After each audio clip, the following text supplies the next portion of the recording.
If you're considering contesting a trust in California, you're surely wondering what it takes to win a trust contest. Since trust litigation is expensive and time-consuming, it can be helpful to learn about the elements of a successful lawsuit before you decide to challenge a trust. I'm Daniel Hunt, a certified specialist in estate planning, trust, and probate law. In this video, I'm going to share a complete guide on how to win a trust contest in California.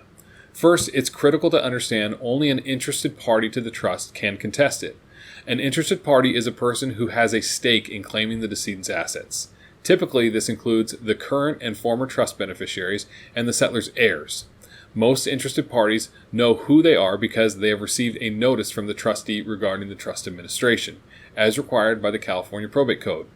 But there may be interested parties who would have inherited if the settler had died intestate, meaning without a will or a trust, such as disinherited children. In order to win, the contesting parties must have sufficient legal basis for their position. The person bringing the contest is called the petitioner.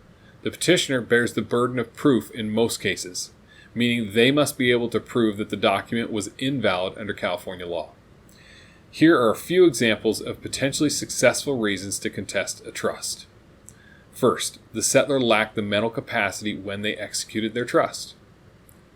If the settler was radically mentally incompetent at the time they created or updated their trust, you may be able to successfully overturn their trust.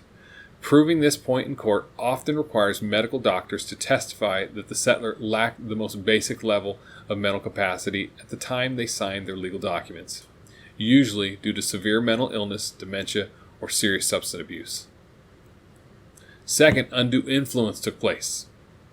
Was the trust settler an elderly person who left most or all of their estate to a professional or a family caregiver or a new romantic interest? If so, you may be able to contest a trust on the basis of undue influence, which is excessive persuasion that causes another person to act or refrain from acting by overcoming that person's free will and results in inequity. To prove this occurred, you'll need to prove that someone took advantage of the settler's vulnerability by inducing them to change their estate plan to profit themselves. 3. Forgery. The signature on the trust document must belong to the settler. It cannot be signed by a third party or on behalf of the settler. In order to win a forgery accusation, you would need to prove that the signature on the document did not belong to the settler. This would likely involve handwriting analysis and testimony from a handwriting expert witness.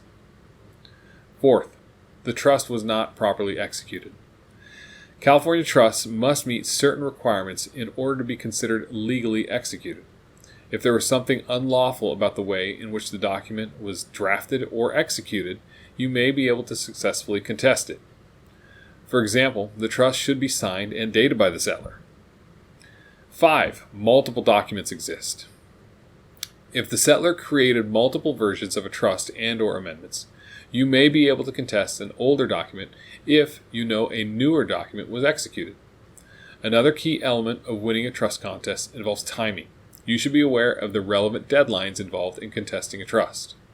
The California Probate Code requires trustees to send notice of administration to the trust parties within 60 days of the settler's death. The notice informs them of their right to a copy of the trust terms.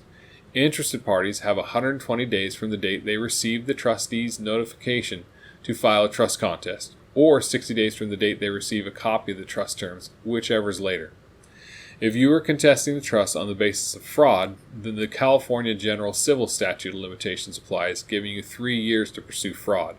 Finally, you will increase your odds of success greatly when you hire an experienced trust litigation attorney.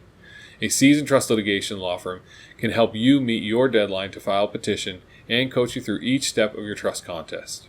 Trust and estate litigation is complex and nuanced, and you'll want to hire a lawyer that specializes in this area. If you have any questions about how to win a trust contest, feel free to contact our office. Thanks. We hope you found this video helpful, and if you'd like more information on estate planning or our law firm, you can check us out on Facebook, Twitter, or our website that are listed below.